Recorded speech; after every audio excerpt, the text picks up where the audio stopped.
జాతీయ సమైక్యతా దినోత్సవ సందర్భంగా నా హృదయపూర్వక శుభాకాంక్షలు. చరిత్రలో 1948వ సంవత్సరం సెప్టెంబర్ 17వ తేదీకి ఒక విశిష్టత ఉంది. 74 సంవత్సరాల క్రితం ఇదే రోజున మన తెలంగాణ భారతదేశంలో అంతర్భాగంగా మారింది. రాచరిక పరిపాలన నుండి ప్రజాస్వామ్య దశలోకి పరివర్తన చెందింది. అందుకే ఈ సందర్భంగా జాతీయ సమైక్యతా వజ్రోత్సవాలను ఘనంగా జరుపుకుంటున్నాం. ఇటీవలనే భారత స్వాతంత్ర వజ్రోత్సవాలను దేశంలో ఏ రాష్ట్రం నిర్వహించినంత ఘనంగా జరుపుకున్నాం. ప్రజలందరి గుండెల్లో దేశభక్తి భావన పెళ్లిబుకేలా 15 రోజుల పాటు జరుపుకున్నాం.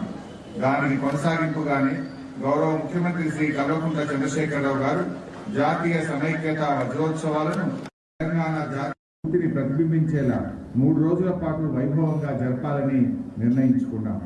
భారతదేశం ఈ రోజు కనిపిస్తున్న పరిపాలనా స్వరూపంలో మునుపు లేదు. స్వాతంత్ర్యం పొందిన సమయంలో దేశం 2 రకాల పరిపాలనా ప్రాంతాలుగా ఉండేది. బ్రిటిష్ వాళ్ళు ప్రత్యక్షంగా పరిపాలించే బ్రిటిష్ ఇండియాలో ఒక భాగం, స్వదేశీ రాజుల పరిపాలనలో ఉన్న సంస్థానాలు రెండవ భాగం. గాంధీ నెలకొల్పిన సామరస్య విలువల వల్ల, జవహర్లాల్ నెహ్రూ కల్పించిన విశ్వాసం వల్ల, మౌలానా అబ్దుల్ కలాం ఆజాద్ పాదుకొల్పిన మతాతీత దేశభక్తి భావనల వల్ల, దేశానికి తొలి హోంమంత్రి అయిన సర్దార్ వల్లభాయ్ పటేల్ ప్రదర్శించిన చాకచక్యం వల్ల సంస్థానాలు భారతదేశంలో కలిసిపోయి దేశం ఏకీకృతమైంది. నేడు చూస్తున్న భారతదేశం ఆవిష్కృతమైంది. హైదరాబాద్ సంస్థానం భారతదేశంలో ఐక్యమై నేటితో 74 సంవత్సరాల నుండి 75వ సంవత్సరంలోకి అడుగు పెడుతున్నాం. భారతదేశ భౌగోళిక నిర్మాణంలో తెలంగాణ భాగం పంచుకున్న ఈ రోజును జాతీయ సమైక్యతా దినంగా మనం ఘనంగా జరుపుకుంటున్నాం. తెలంగాణ ప్రజాస్వామిక స్వేచ్ఛను పొందడం కోసం ఆనాటి యావత్ సమాజం ఉద్భవించింది. ఆనాటి అపూర్వ ఘట్టాలు జాతి జీవనంలో నిరంతరం సజీవంగా నిలిచిపోయాయి. నేటి సందర్భంలో ఆ ఉజ్వల ఘట్టాలను, ఆనాటి యోధుల వెలకట్టలేని త్యాగాలను తలుచుకోవడం మనందరి బాధ్యత. ఆదివాసీ యోధుడు కొమరం భీం తన అమరత్వంతో చరిత్రను వెలిగించిన దొడ్డి కొమరయ్యలతో పాటు నాటి పోరాటానికి నాయకత్వం వహించిన మహనీయులు రావి నారాయణ రెడ్డి గారు, స్వామి రామానంద తీర్థ, భీమిరెడ్డి నరసింహారెడ్డి, వీరవనిత చాకలి ఐలమ్మ, ప్రజా ఉద్యమానికి సేనాధిపతిగా నిలిచిన ఆరుట్ల రామచంద్రారెడ్డి, ఆరుట్ల కమలాదేవి, బొమ్మగాని ధర్మభిక్షంగౌడ్, దేవులపల్లి వెంకటేశ్వరరావు, బద్దం ఎల్లారెడ్డి వంటి ప్రజానేతల త్యాగాలను సగౌరవంగా స్మరించుకుందాం. తమ అక్షరాలతో ప్రజల ఉత్తేజాన్ని నెలకొల్పిన సూరవరం ప్రతాప్ రెడ్డి, ప్రజాకవి కాళోజీ, మగ్దుం మొహియుద్దీన్, దాశరథి కృష్ణమాచార్య, సుద్దాల హనుమంతు, బండి యాదగిరి, షోయబుల్లా ఖాన్ వంటి సాహితీ మూర్తులకు ఘనమైన నివాళులర్పిద్దాం. జాతీయ సమైక్యత అంటే భౌగోళిక సమైక్యత మాత్రమే కాదు, ప్రజల మధ్య సమైక్యత, విభిన్న సంస్కృతుల మధ్య సమైక్యత, దేశం అనుసరిస్తున్న జీవన సూత్రం భిన్నత్వంలో ఏకత్వాన్ని కాపాడడమే నిజమైనటువంటి దేశభక్తి. 75 ఏళ్ల స్వాతంత్ర భారతంలో తెలంగాణ 60 సంవత్సరాల పాటు అస్తిత్వం కోసం ఉద్యమించింది. గౌరవ ఉద్యమ నేత కల్వకుంట్ల చంద్రశేఖరరావు గారి నేతృత్వంలో 14 ఏళ్ల పోరాటం, అమరుల త్యాగ ఫలితం 4 కోట్ల ప్రజల ఆకాంక్షను నెరవేర్చి నేడు స్వరాష్ట్రమై అన్ని రంగాల్లో అద్భుతమైన అభివృద్ధిని సాధిస్తూ అనతి కాలంలోనే దేశంలోనే అగ్రగామి రాష్ట్రంగా రూపుదాల్చింది. సమైక్యాంధ్ర సంఖ్యల నుండి విముక్తి పొందిన జూన్ 2వ తేదీని ప్రతి ఏటా తెలంగాణ అవతరణ దినంగా ఘనంగా జరుపుకుంటున్నాం. అదేవిధంగా భారత స్వాతంత్ర దినోత్సవం, గణతంత్ర దినాలను ఘనంగా నిర్వహించుకుంటున్నాం. ఈ సందర్భంలో మన జిల్లా ప్రగతి ప్రభావాన్ని సందేశాత్మకంగా వివరించడం జరుగుతుంది. నేటి తెలంగాణ జాతీయ సమైక్యత వజ్రోత్సవాలను సైతం ప్రభుత్వం అత్యంత ప్రతిష్టాత్మకంగా నిర్వహిస్తుంది. ఈ కీలకమైన సందర్భంలో జిల్లా సర్వతోముఖాభివృద్ధి కోసం తలపెట్టిన అభివృద్ధి సంక్షేమ కార్యక్రమాలను మరోసారి నెమరు వేసుకోవాల్సిన అవసరం ఎంతైనా ఉంది. రాచరిక పాలన నుండి ప్రజాస్వామిక పాలనలో చేరి 74 సంవత్సరాలు గడిచాయి. కానీ గడిచిన 8 ఏళ్ల స్వరాష్ట్ర పాలనలో ఎన్నో లక్ష్యాలను చేరుకున్నాం, ఎన్నో అద్భుతాలను సృష్టించుకున్నాం. 4 దశాబ్దాల పైగా నాంచివేతకు గురైన సిద్దిపేట జిల్లా హోదా దక్కడంతో పాటు పోలీస్ కమిషనరేట్గా మారింది. స్వరాష్ట్రం సిద్ధించిన 2 ఏళ్లలోనే గౌరవ ముఖ్యమంత్రి గారు సిద్దిపేట ప్రజల చిరకాల వాంఛకు గొప్ప పరిష్కారం చూపించారు. కరువుతో తల్లాడిన భూముల్లో కాళేశ్వరం ఎత్తిపోతల ప్రాజెక్టు ద్వారా గోదావరి జలాలను తెచ్చి పారిస్తున్నాం. మన జిల్లాలోని అన్నపూర్ణ, రంగనాయక సాగర్, కొమరల్లి మల్లన్న సాగర్, కొండపోచమ్మ సాగర్ రిజర్వాయర్లు నిండు కుండలను కల్పిస్తున్నాయి. గౌరవెల్లి రిజర్వాయర్ ద్వారా గోదావరి నీళ్లు మెట్ట ప్రాంతమైన హుస్నాబాద్ నేలను స్పృశించడం అద్భుత ఘట్టమనే చెప్పాలి. ఒక పంటకు కూడా నడుచుకునే భూముల్లో నేడు 2 పంటలు పండుతున్నాయి. నీరు సమృద్ధిగా ఉన్న ప్రాంతాల్లోనే సాగు చేసే పామాయిల్ తోటలు నేడు సిద్దిపేట జిల్లా నలుమూలలా విస్తరించాయి. ఎటువైపు చూసినా వరి పైరు పచ్చని మాగాణుల్లా వికసిస్తుంది. కాళేశ్వరం ప్రాజెక్టు వల్లే ఇది సాధ్యమైందని చెప్పడంలో ఎలాంటి అతిశయోక్తి లేదు. రైతుల ఆత్మవిశ్వాసం నింపేలా రైతు బంధు, రైతు కుటుంబాలకు మనోధైర్యం కల్పించేలా రైతు బీమా పథకాలను మన జిల్లాలో విజయవంతంగా అమలు చేస్తున్నాం. విద్యారంగంలో మన ఉపాధ్యాయులు, విద్యార్థులు ఉజ్వల ఘట్టాన్ని లిఖించారు. ఈ ఏడాది 10వ తరగతి ఫలితాల్లో 97.85% ఉత్తీర్ణత సాధించి రాష్ట్రంలోనే నంబర్ 1 స్థానాన్ని దక్కించుకోవడం గర్వంగా ఉంది. ప్రభుత్వం విద్యపై విశ్వాసం పెరగడంతో కొత్తగా సుమారు 8,000 మంది విద్యార్థులు ప్రభుత్వ పాఠశాలల్లో ప్రవేశం పొందారు. జిల్లాలోని 36 గురుకుల విద్యాలయాలు దాదాపు 15,000 మంది విద్యార్థులతో కిటకిటలాడుతున్నాయి. సిద్దిపేట జిల్లా విద్యాక్షేత్రంగా అభివృద్ధి చెందుతుంది. ఇప్పటికే హార్టికల్చర్ యూనివర్సిటీ, ఫారెస్ట్ యూనివర్సిటీ, ప్రభుత్వ మెడికల్ కళాశాల, నర్సింగ్ కళాశాల, నలువైపులా పాలిటెక్నిక్ కళాశాలలు, త్వరలోనే వెటర్నరీ కళాశాల, ఫార్మసీ కళాశాల, లా కళాశాలను కూడా తెచ్చుకోబోతా ఉన్నాం. సర్కారు వైద్యం అంటే సబ్బండ వర్గాల సంక్షేమ వైద్యంగా ఈ ప్రభుత్వం చాటి చెప్పింది. సిద్దిపేట జిల్లాలో ఒకప్పుడు చిన్న ఆరోగ్య సమస్య వచ్చినా హైదరాబాద్కు తరలించే పరిస్థితి ఉండేది. నాడు ప్రభుత్వ దవాఖానాలను పట్టించుకున్న దాఖలాలు లేవు. నేడు సిద్దిపేట జిల్లాను ఒక మెడికల్ హబ్గా తీర్చిదిద్దుకోవడం జరుగుతూ ఉంది. ఎంతటి పెద్ద రోగానికైనా ఇక్కడికి చికిత్స అందించేలా వసతులను ఏర్పాటు చేస్తున్నాం. ప్రభుత్వ మెడికల్ కళాశాలను తెచ్చుకున్నాం. దానికి అనుగుణంగా 950 పడకల ఉచిత ఆసుపత్రిని అందుబాటులోకి రానుంది. సిద్దిపేట జనరల్ ఆసుపత్రిలో ఉచితంగానే x ray, ECG, 2D echo, ultrasound scanning, mammography, dialysis, CT scanning, diagnostic సేవలను నిరాటంకంగా అందించడం జరుగుతుంది. గజ్వేల్, దుబ్బాక, హుస్నాబాద్ ఆసుపత్రులలో డయాలసిస్ సేవలు అందుబాటులోకి వస్తున్నాయి. వృద్ధులకు ఉచితంగానే కంటి క్యాటరాక్ట్ సర్జరీలు, మోకాళ్ళ మార్పిడి చేసే ప్రభుత్వ వైద్యులు కొత్త చరిత్ర సృష్టించారు. ప్రభుత్వ మెడికల్ కళాశాలలో సుమారు 650 మంది ఎంబీబీఎస్ విద్యార్థులు ఉండగా ఈ సంవత్సరం నుంచి 48 సీట్లతో పీజీ కోర్సులు కూడా ప్రారంభం కానున్నాయి. కొత్తగా ఏర్పాటైన నర్సింగ్ కళాశాలలో 100 మంది విద్యార్థులు చదువుతున్నారు.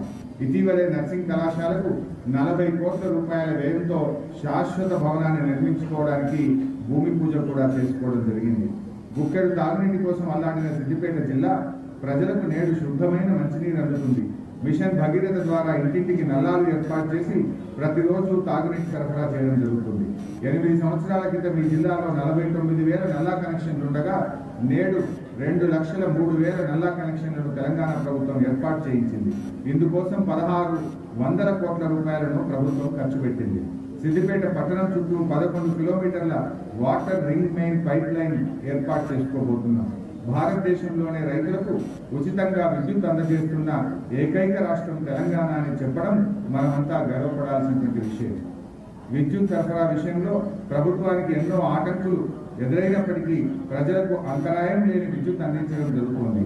2014 సంవత్సరానికి ముందు ఈ జిల్లాలో 113 విద్యుత్ సబ్స్టేషన్లు ఉండగా ప్రస్తుతం 170 విద్యుత్ సబ్స్టేషన్లు అందుబాటులో ఉన్నాయి. గౌరవ ముఖ్యమంత్రి కేసీఆర్ గారి ముందు చూపుతో చేపట్టిన పల్లె ప్రగతి కార్యక్రమాన్ని 5 విడతలుగా నిర్వహించుకోవడం జరిగింది. ఫలితంగా తెలంగాణ పల్లెల ముఖ చిత్రం మారిపోయింది. మన సిద్దిపేట జిల్లాలో 499 గ్రామ పంచాయతీల్లో వైకుంఠ ధామాలు, డంపు యార్డులు, పల్లె ప్రకృతి వనాలు, క్రీడా ప్రాంగణాలు ఏర్పాటు చేసుకోవడం జరిగింది. ప్రతి గ్రామానికి చెత్త సేకరణ కోసం ఒక ట్రాక్టర్ సౌకర్యం కల్పించడం జరిగింది. పట్టణాల దిశ మార్చిన ఘనత కూడా ఈ ప్రభుత్వానికే దక్కుతుంది. ప్రజాప్రతినిధుల సంకల్పం, ప్రజల భాగస్వామ్యంతో జిల్లాలోని పట్టణాలు జాతీయ స్థాయిలో పేరు ప్రఖ్యాతులు పొందుతున్నాయి. సిద్దిపేట పట్టణానికి 20కి పైగా జాతీయ, రాష్ట్ర స్థాయి అవార్డులు రావడం మనమంతా గర్వపడాల్సినటువంటి విషయం. హుస్నాబాద్, గజ్వేల్ పట్టణాలకు జాతీయ స్థాయిలో గుర్తింపు లభించింది. గుంతల దారులు, మట్టి రోడ్ల స్థానంలో నేడు విశాలమైన తారు రోడ్లు నిర్మించుకున్నాం. R&B పంచాయతీరాజ్ శాఖల ఆధ్వర్యంలో గ్రామాలకు, మండలాలకు, జిల్లా కేంద్రానికి అనుసంధానంగా రహదారులు ఉండేలా తెలంగాణ ప్రభుత్వం ప్రత్యేక దృష్టి పెట్టింది. ఆ ఫలితంగా జిల్లాలో 286 కిలోమీటర్ల 2 వరుసల రహదారులు నిర్మాణమయ్యాయి. 22 కిలోమీటర్ల 4 వరుసల రహదారి, సిద్దిపేట చుట్టూ 74 కిలోమీటర్ల రింగ్ రోడ్డు, గజ్వేల్ పట్టణం చుట్టూ 22 కిలోమీటర్ల రింగ్ రోడ్డు అందుబాటులోకి రానున్నాయి. అదేవిధంగా సిద్దిపేట జిల్లా కేంద్రం మీదుగా మెదక్ ఎల్కతుర్తి జాతీయ రహదారి, సిరిసిల్ల జనగామ జాతీయ రహదారి పనులకు నిధుల కేటాయింపు జరిగింది.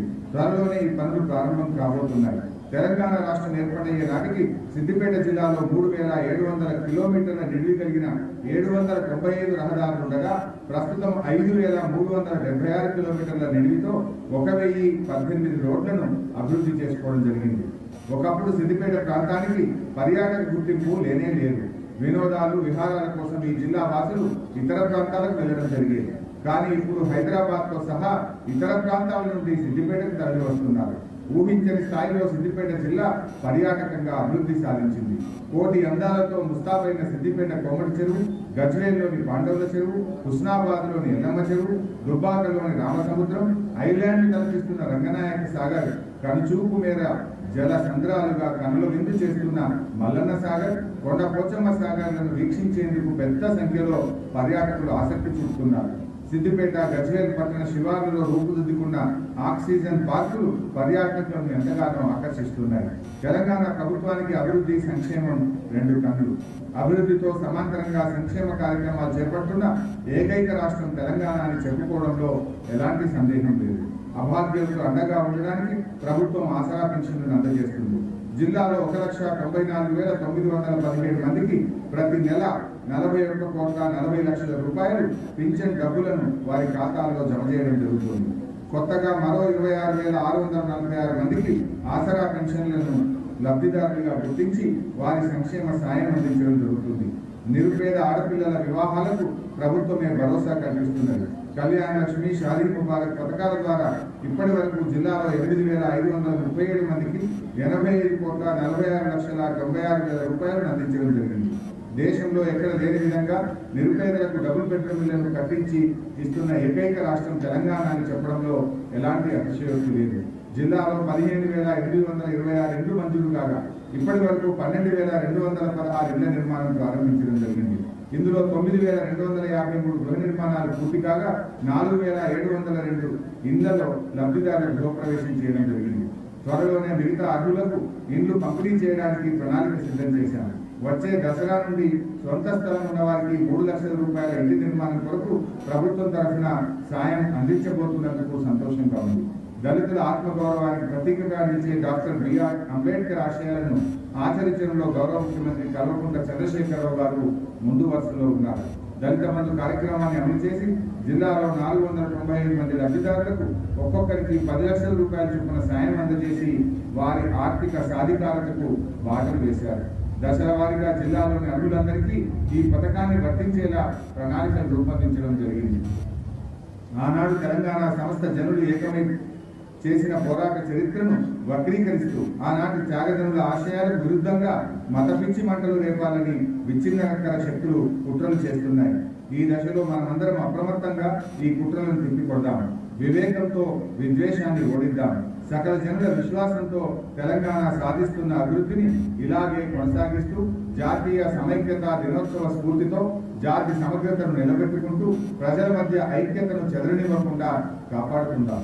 రాచరిక పాలన నుండి ప్రజాస్వామ్య పాలనలోకి సమైక్యమై 75 సంవత్సరాల్లోకి అడుగుపెడుతున్న ఈ సందర్భంగా జరుపుకుంటున్న కార్యక్రమానికి జిల్లా అభివృద్ధికి కృషి చేస్తున్న ప్రజాప్రతినిధులు, జిల్లా కలెక్టర్ గారు, జిల్లా అధికార యంత్రాంగానికి, ఎల్లవేళలా శాంతి భద్రతను కాపాడుతున్న కమిషనర్ ఆఫ్ పోలీస్ మరియు పోలీస్ సిబ్బందికి, ప్రభుత్వ అభివృద్ధి సంక్షేమ పథకాలను ప్రజల్లోకి తీసుకువెళ్తున్న ప్రింట్ మరియు ఎలక్ట్రానిక్ మీడియా ప్రతినిధులకు అందరికీ మరొకసారి పేరు పేరున ధన్యవాదాలు తెలియజేస్తూ జిల్లా అభివృద్ధికి మనమందరం మరొకసారి పునరంకితం అవుతామని పిలుపునిస్తూ ముగిస్తున్నాను. జై హింద్, జై తెలంగాణ.